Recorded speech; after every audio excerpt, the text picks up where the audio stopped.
As I mentioned at the top of the program, we're broadcasting from the campus of Truett McConnell University, which is in Cleveland, Georgia. That's in the northern part of the state, beautiful part of the state. And we're in fact, here today, tomorrow. As I mentioned, I'll be speaking at the chapel service on campus. And here to talk more about the state of higher education as Christian higher education is the president of TMU, Dr. Emir Caner. He is the president, a true Bible scholar, and one who wants to help young people learn to operate, no matter what their calling is, from a biblical perspective.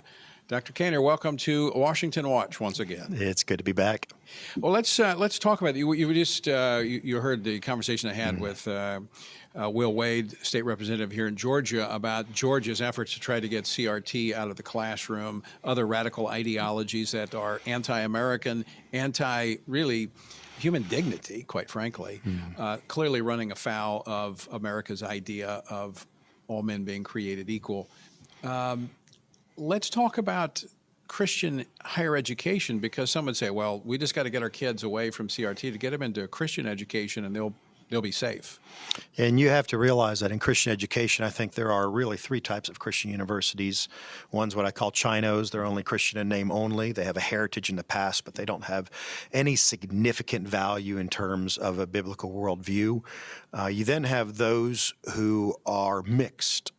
They may have a great Bible department or maybe a business department, but the rest of it's up in the air. It's not guarded. There is no confession of faith. There is no regulation of worldview given for the rest of the faculty beyond perhaps Bible. And then you have Christian universities, which are, of course, out of all Christian universities, a minority of us. And we take our Christian worldview in such a way where the Bible is not merely paramount, but is sufficient. It is the primary textbook of the classroom. There's a confession of faith for the faculty, like there is here at Truett McConnell University.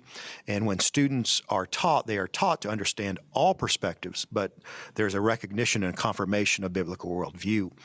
So it's not confined to Bible classes or the theology department. No, if it ever is, it's not a Christian university anymore. It becomes somewhat schizophrenic because they may walk into a great Bible professor, and then all of a sudden science is evolution and evolution alone, and you walk into philosophy class and it's CRT and social justice and so forth.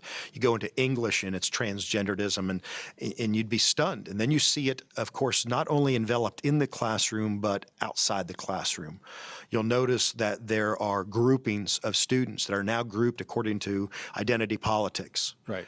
And right. That's a leftist concept. Yes. Of identity politics. Yeah, when you are merely defined by the melanin of your skin or by trying to confine you, really this generation is being groomed. It is almost as if we're watching in America what happened during the revolution in China with Mao Zedong, where they are unidentifying the students in order to groom them into a new identity, right, where they're no longer American, they're globalist and UN. They no longer have a sexual identity. They need to choose it every day, and it's feelings based, and there is no science. There's, of course, no scripture behind it.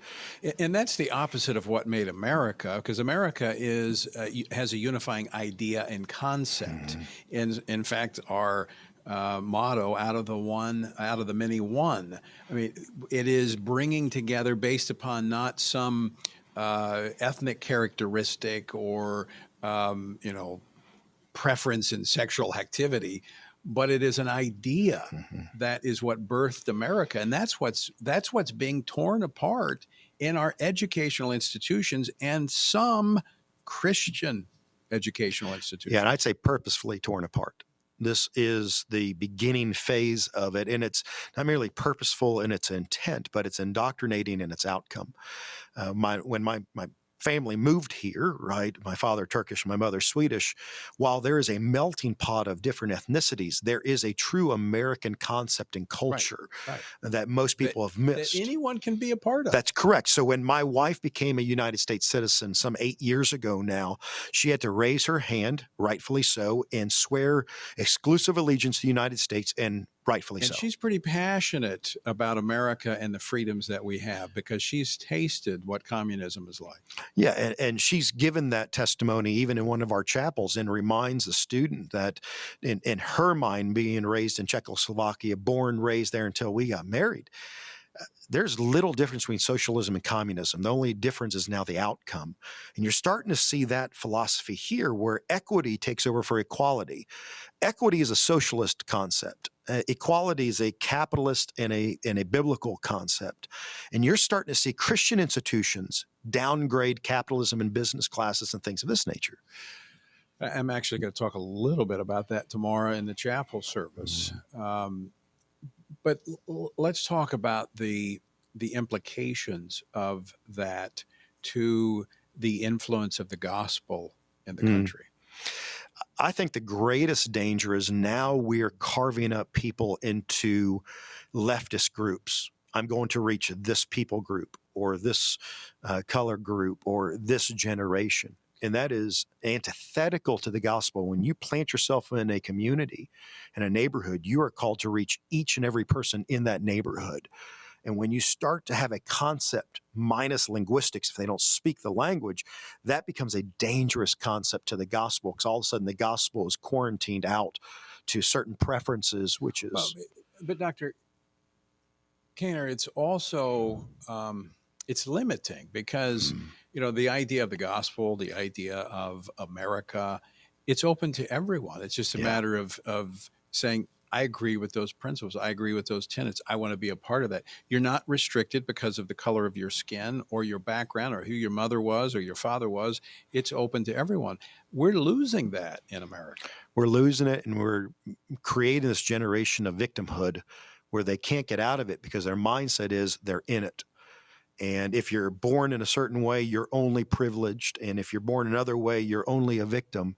Instead of the American concept, which is recognizing we are all born in the image of God, equal in the image of God. And you do have, under this constitutional republic, an equal platform to succeed. Right.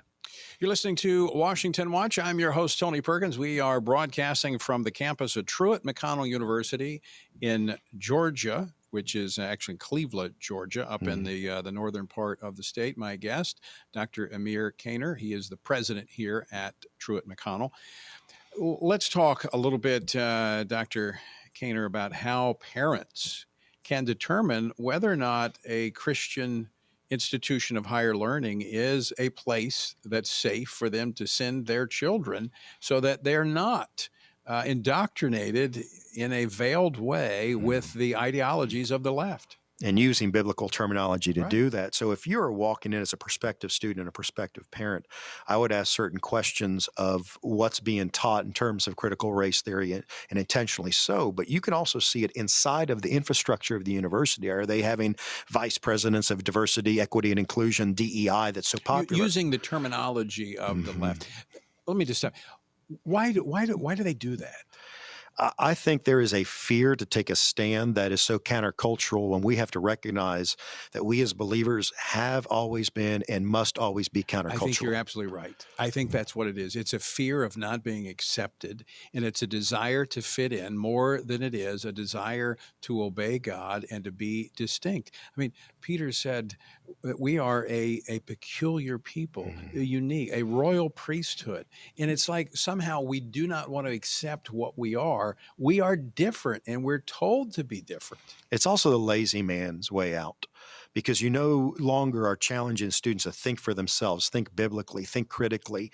But it's also lazy from the leadership perspective because they're unwilling to take a stand against a culture. Well, if the leadership of an institution of higher learning in the Christian world will not take a stand on these principles, do you think the students, when they graduate from that institution, will? No, and they'll be taught that what they were taught in higher education, they'll affirm with their feelings instead of with their mind. And this radical transformation. The universities are the ones that are grooming the next generation. All the issues we have with the millennial generation is now coming and exacerbating in the next one. And instead of teaching them a biblical worldview, they're being taught a Bible verse with a pagan worldview. Yeah, and let me just, on the biblical worldview, folks, I talk about that a lot. It's a passion of ours at the Family Research Council. We've got our Center for Biblical Worldview. We actually team up with TMU on some things. A worldview is formed between basically 15 months and 13 years. And so you're getting a lot of kids that you've got to deprogram and help them develop that biblical worldview. But it is a holistic way in which we look at the world through the lenses of Scripture. It's not this compartmentalization that takes place where, yeah, this is my church life, but this is my business life over here. Hmm. And at TMU, it's all integrated. Yeah, when we tell the students that they're not all called to be missionaries, but they're all called to be witnesses for Christ, they're all called to be salt and light. And so if you're going to start a business or be a nurse in a hospital, educator, you are going to take a stand for Christ. And that's going to be costly. It may be sacrificial, but it'll be the most joyful thing you do because it has eternal ramifications. Talk about the degree programs you have here at TMU. So we have more than 50. All are based on a biblical worldview. We teach not only from that worldview, but we give them the ability to succeed. So from internships that we talk about with Family Research Council or wherever, we want to make sure that we also bless others, what Philippians 2:3 is. So we just now started a brand new post academy, a police academy right here at the university. We want to make sure to give the broadest platform possible at a university to give the students both the natural and supernatural talent they have in order to succeed. So 22 sports, 50 different degrees, undergraduate, graduate, online, and all for the sake of the gospel.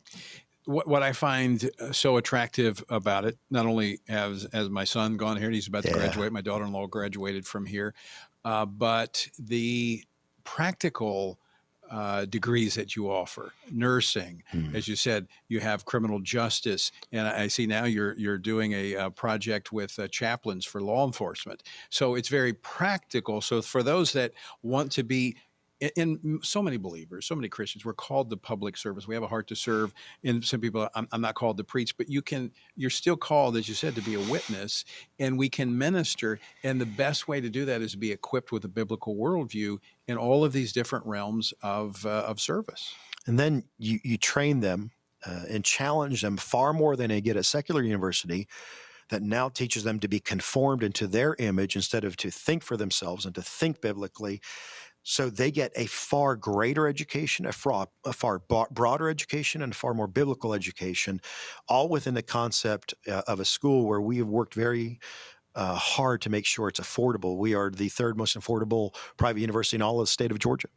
Dr. Caner, let me ask you this question, because knowing, and you and I have talked about this, and you've seen it, the growing hostility toward Christianity, and religious freedom is not just the ability to choose the church you're going to go to. It's to live out your faith. It's to be that police officer that graduates here in criminal justice. It's the nurse who practices medicine, serving as a nurse. It's to be able to do so according to her faith.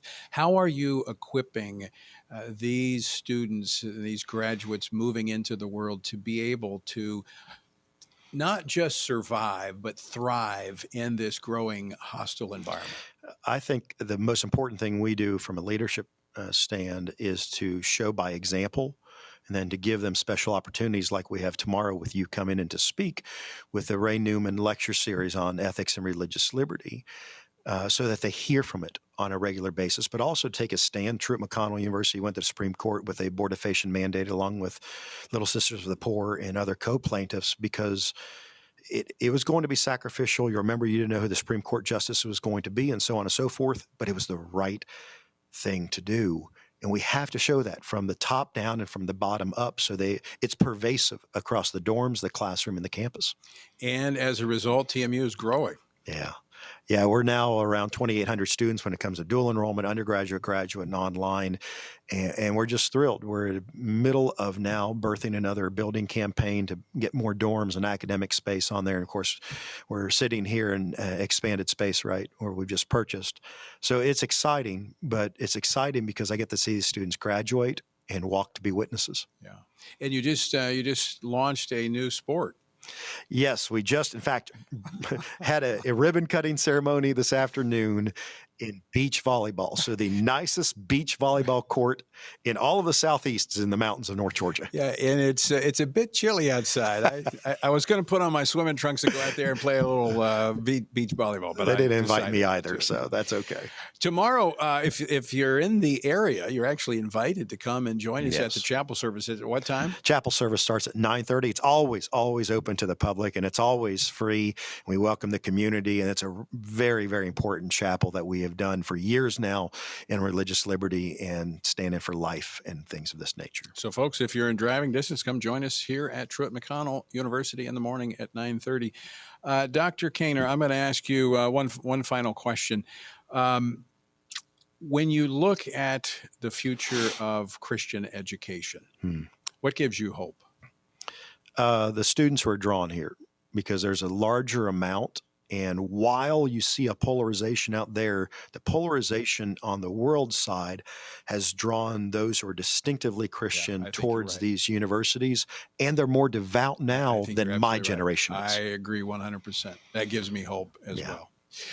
Dr. Caner, great to talk with you. Always.